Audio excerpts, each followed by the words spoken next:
ఏమండి, ఎక్కువ ప్రార్థన చేసేటువంటి వ్యక్తిగా, పరుగులెత్తే వ్యక్తిగా కాదు, ప్రార్థన చేసేటువంటి వ్యక్తిగా ఉండు, వాక్యం చదివేటువంటి వ్యక్తిగా ఉండు, దేవునికి నమ్మకస్తురాలుగా ఉండు, నమ్మకస్తుడిగా ఉండు. అటు ఇటు పరుగులెత్తడం కాదు. పరుగులెత్తితే నీ ఉన్నది కూడా ఓడగొట్టేసుకుంటావు భక్తిని. జాషువా డానియల్ గారు వచ్చారు మా గురువు గారి దగ్గరికి.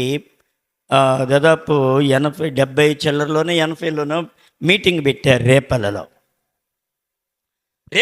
మీటింగ్ పెట్టి ఆయనకు ఒకటే చెప్పారు. ఏం చెప్పారో తెలుసా? బ్రదర్, నీవు అటు ఇటు పరుగులెత్తొద్దు, ఉన్న చోటే మోకాళ్ళు వేసి కన్నీరు విడిచి ప్రార్థన చేయి. ప్రభువే నీకు అనేక ఆత్మలను ప్రభు తీసుకుని వస్తారు. నువ్వేం చేయాలి? ఉన్న చోటే పరుగులెత్తకుండా ప్రార్థన చేయి. వాడి దగ్గరికి పరిగెత్తి, వీడి దగ్గరికి పరిగెత్తి 4 బోధలిని 4 రకాలుగా మైండ్ జడగొట్టేసుకుని భ్రష్టులు అయిపోతున్నామా మనం?